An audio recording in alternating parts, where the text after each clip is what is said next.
If any of you are still here in 10 minutes' time, we'll lift the lot of you." The man turned away, muttering obscenities under his breath, and returned to the group at the bar, who had largely fallen silent as the scene unfolded.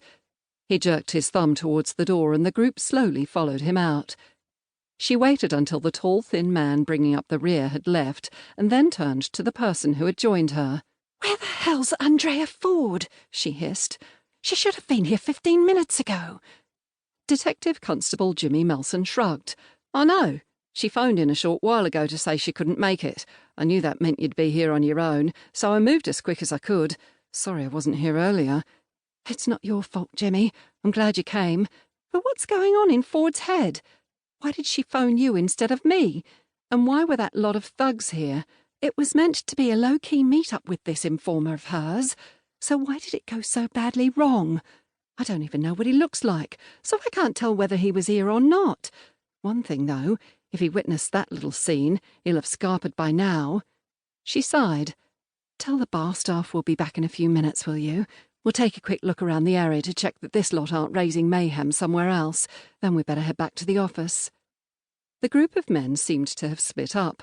The two detectives spotted a few of them in a pub closer to the town centre, but they no longer stood out from the crowd.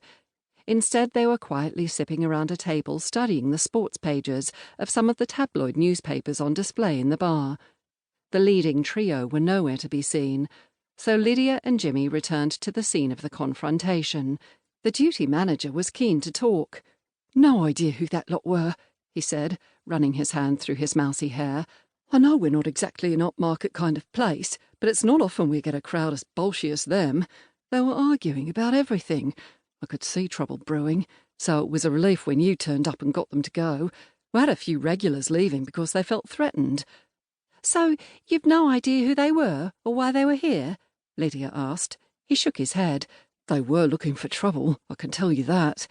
He paused for a moment. "I think they were waiting for someone. Maybe you?" This shocked Lydia. "What makes you say that?" "The ringleader, that heavily built aggressive bloke, kept his eye on the door all the time, and he was on the phone a lot. He reacted as soon as you walked in. You must have seen how they all went quiet when you came up to the bar. I didn't realise you were a cop. Maybe they didn't either." Lydia thought for a moment. "Did you hear any of them say where the ringleaders were heading when they left? We didn't spot them in any other place we passed, though a few of the others are in a pub round the corner." "No.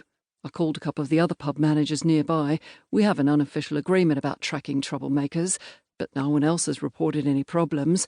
I didn't recognise any of them." One of the bar staff, a young man, chipped in.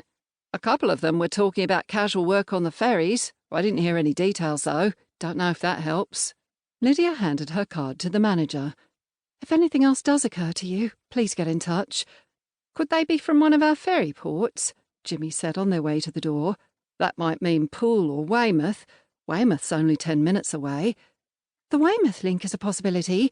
Andrea Ford is based there. I wonder if information about our planned meet-up slipped out somehow.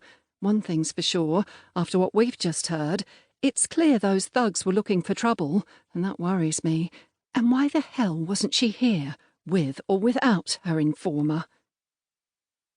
Detective Inspector Kevin McGreedy's attitude towards his second-in-command, DS Lydia Pillay, was a shade ambivalent, and he felt guilty about it. She was a first-class detective who worked extremely hard, and she had a sharp brain. During the 6 months that she'd worked for him, she'd never given him any cause to doubt her loyalty and commitment, but the uneasiness was always there. It wasn't the fact that she was from an Asian background, nor that she was an obviously committed feminist. Neither of these caused him the slightest problem. No, it was the fact that Lydia had been Sophie Allen's protégée before the young detective unexpectedly transferred to the Regional Financial Crime Unit in Bath for 2 years. Now she was back in Dorset, at Bournemouth CID, in a move that had obviously been engineered by her previous boss. Or had it? Kevin was also aware that Lydia's sudden departure from Sophie's violent crime unit at Dorset's police headquarters may have been brought about by some unexpected rift between the two women. He'd never managed to find out what it had been, though. One of his own junior detectives, Jimmy Melson, had left the unit soon after.